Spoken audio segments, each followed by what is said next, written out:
Good morning साथीभाइहरू। तपाईँलाई खास देखाउनु चाहिँ म के चाहेको भने नि, अब डुकु पनि तयार भयो र साग खाइयो। अब डुकु तयार भयो।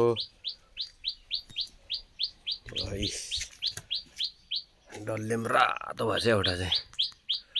र खासमा तपाईँहरूलाई म देखाउनु चाहिँ के चाहेको भन्दाखेरि, पछाडिपट्टि यो फिस्टा कराएर फेरि केही छैन। यसको बोयफ्रेन्डलाई बोलाएको कि गर्लफ्रेन्डलाई बोलाएको यसले। मजा लाग्छ तर होइन, च्याउ च्याउ चुउ चुउ गरेको सुन्दा साथीहरू।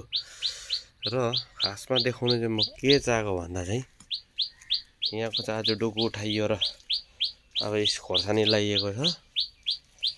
र खास चाहिँ मलाई यो भन्नुहोस् हजुरहरूले, मेरोमा चाहिँ लु यहाँनिर पानी ट्याङ्की हो यो मेरो।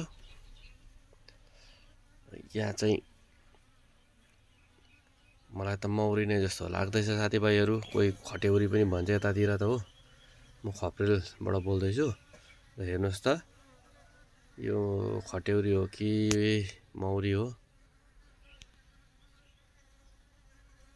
र यहाँ मेरो पानीको ट्याङ्कीमा यसले गुँड लगाएछ।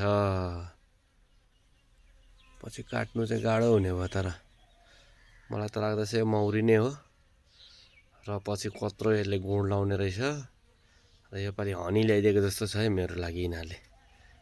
र साथीभाइहरू, यसलाई जगाएर गर्नुको लागि के कसो गर्नुपर्छ यसो मलाई भन्नुहोस् है। यसलाई जोगाइराख्नु के गर्नुपर्छ, के नगर्ने हो, यहाँ हल्लागुल्ला गर्दा हुन्छ कि हुँदैन भन्नुहोस् है। ल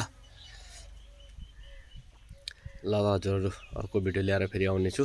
धन्यवाद।